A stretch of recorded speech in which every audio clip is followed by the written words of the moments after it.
हर एक की ज़िंदगी में कुछ न कुछ अफसोस होता ही है।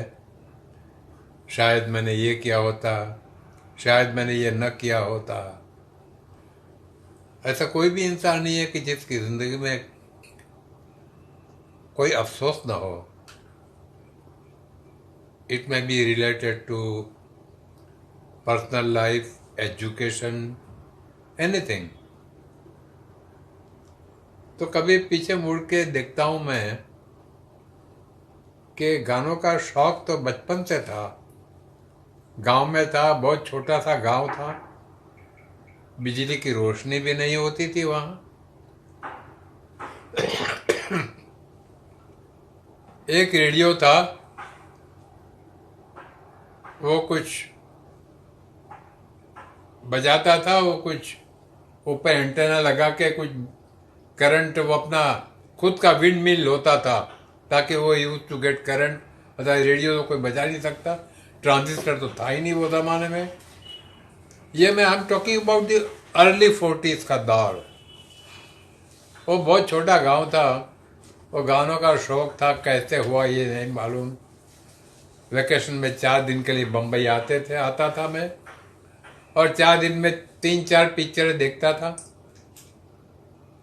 गांव में कभी कभी टेंट लगता था, और वो फिल्म दिखाते थे। चवन्नी में जमीन पे देख के मैंने फिल्में देखता था, मैं अभी भी याद है। उसके बाद हर रोज तो पैसे मिलते नहीं थे घर से, तो बाहर हम बैठ के हम सुनते थे गाने। ये वो दौर था। तंबू था वो, कोई पक्का थिएटर। गांव में थिएटर था ही नहीं हमारे। पता नहीं क्यों आमिर बाई की आवाज एक दिल में घर कर गई थी। इतना मैं मुतासिर हुआ था आमिर बाई की आवाज से। ये नाम भी नहीं मालूम था आमिर बाई का, वो कौन है, क्या है, कुछ नहीं। मगर कुछ गाने सुने थे उस दौर के, तो दुनिया बनाने वाले, क्या यही है दुनिया तेरी, ऐसे कई गाने थे आमिर भाई के। घर घर में दिवाली है, मेरे घर में अंधेरा। वो फिल्म मैंने 6-7 बार देखी थी। अभी मुझे किस्सा याद आता है, किस्मत एक फिल्म थी, किस्मत। जब मैंने कई दफे देखी थी, रॉक्सी सिनेमा में 3 साल 8 महीने लगातार चली थी। It's a record. मेरा ख्याल है कोई भी फिल्म ने आज तक वो रिकॉर्ड नहीं तोड़ा।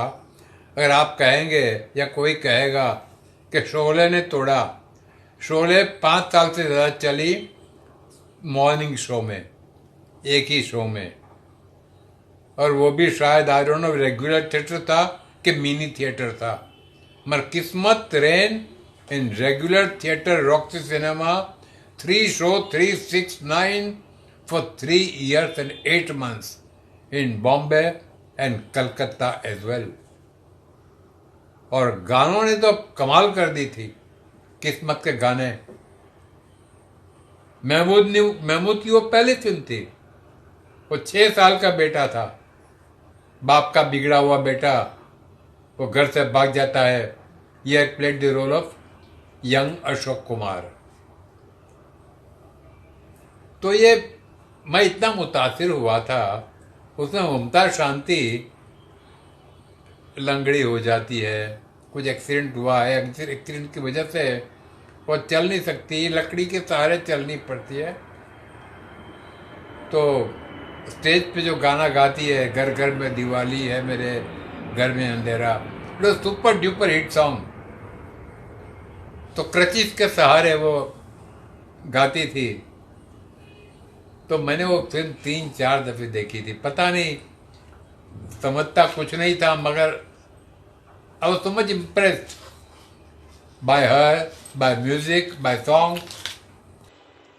तो जब गांव से बम्बई आता था वेकेशन में, तो यही काम करता था, कलाकारों को मिलने का। और उस दौर में ऐसे कोई टेलीफोन डायरेक्टरी नहीं होती थी फिल्म वालों की अलग, तो ढूंढना पड़ता था, और इतने टेलीफोन भी नहीं होते थे। आज के दौर के आदमी या लड़का ये समझ नहीं पाएगा, आज तो मोबाइल हर एक के खीसे में होता है, मगर उस दौर में टेलीफोन वो तो रेयरिटी, बहुत कम घर में टेलीफोन होते थे। It was a status symbol. कहीं फ़ोन भी करना हो तो किसी मिन्नत करनी पड़ती थी, 3.5 रुपये कॉल के देने पड़ते थे। तो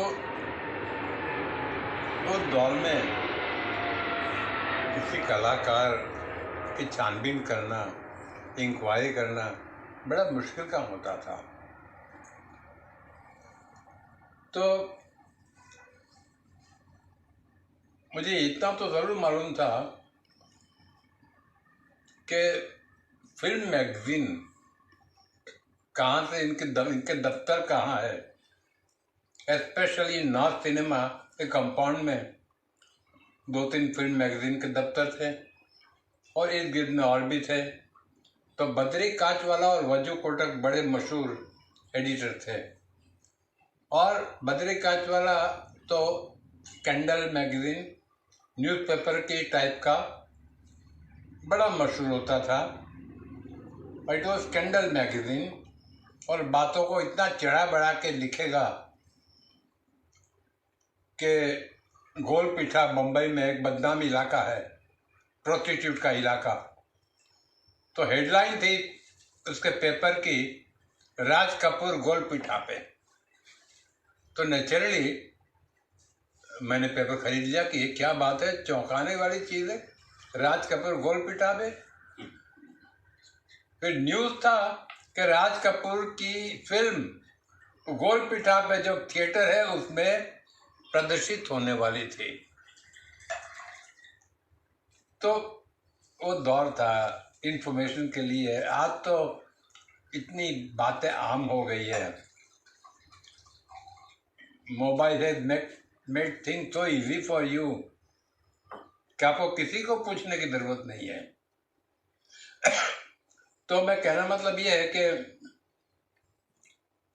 वो वजू कटक को मिलने गया था मैं, नाथ सिनेमा के कंपाउंड में उनका दफ्तर था, चित्रपट उनका मैगजीन था, Gujarati related to film only. उसने बड़े प्यार से मुझे बिठाया था, चाय भी पिलाई थी, और वो भी सोच में पड़ गया था, इतना छोटा लड़का, यानी कि मेरी उम्र कुछ 12-13 साल की थी। मैं जानकारी बहुत हासिल की थी मैंने कि इतना छोटा लड़का इतनी बातें कैसे जानता है। तो they also treated me very very nicely in a fatherly manner. तो बद्री कांचवाला नाम का एक बड़ा मशहूर एडिटर था, मैं उनको मिलने गया, उन्हें बड़े प्यार से बिठाया, फिर पूछा चाय पीते हो? तो मैंने कहा हाँ पीता हूँ कभी कभी। तो उसने आवाज़ दी अपनी वाइफ को कि 2 कप चाय भेजना। अंदर से किसी महिला की, लेडी की आवाज़ आई, भेजती हूँ।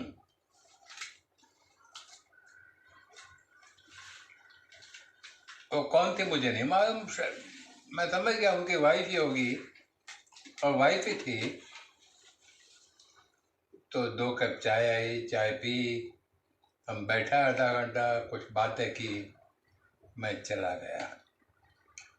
उसके 2 साल के बाद मुझे पता लगा, उस वक्त मुझे मालूमात नहीं थी कि वो औरत थी जिसने चाय भेजी थी और कहा था भेज रही हूँ, वो गायिका अमीर बाई की आवाज थी।